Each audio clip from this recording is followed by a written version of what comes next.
સ્વતંત્રતા દિવસ નજીક આવતા જ તિરંગાની માંગણીમાં વધારો થયો છે। નાની મોટી સાઇઝના તિરંગાનું ઉત્પાદન શરૂ થઈ ગયું છે।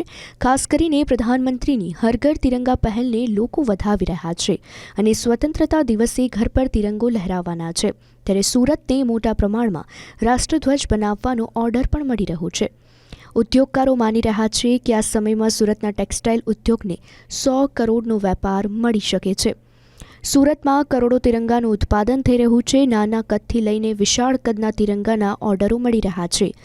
દેશમાં ઉત્પાદિત થયેલા અને દેશમાં બનેલા કાપડમાંથી બનેલા तिरंगा खरीदवा लोगों में पण अनेरो उत्साह जोवा मळ्यो।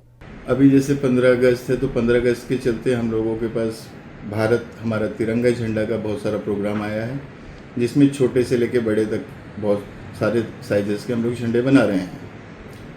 और इसमें जैसे 5 inch by 5 inch by 8 inch है, 20 इंच बाई 30 इंच है, 20 फीट बाई 30 फीट के झंडे हैं। ऐसे लगभग करोड़ों झंडे के ऑर्डर्स हमारे पास हैं। हमारे जितने भी स्टेट्स हैं इंडिया में, हर स्टेट से हमारे पास प्रोग्राम्स आए हुए हैं और हर स्टेट्स में बना बना के हम लोग दे रहे हैं।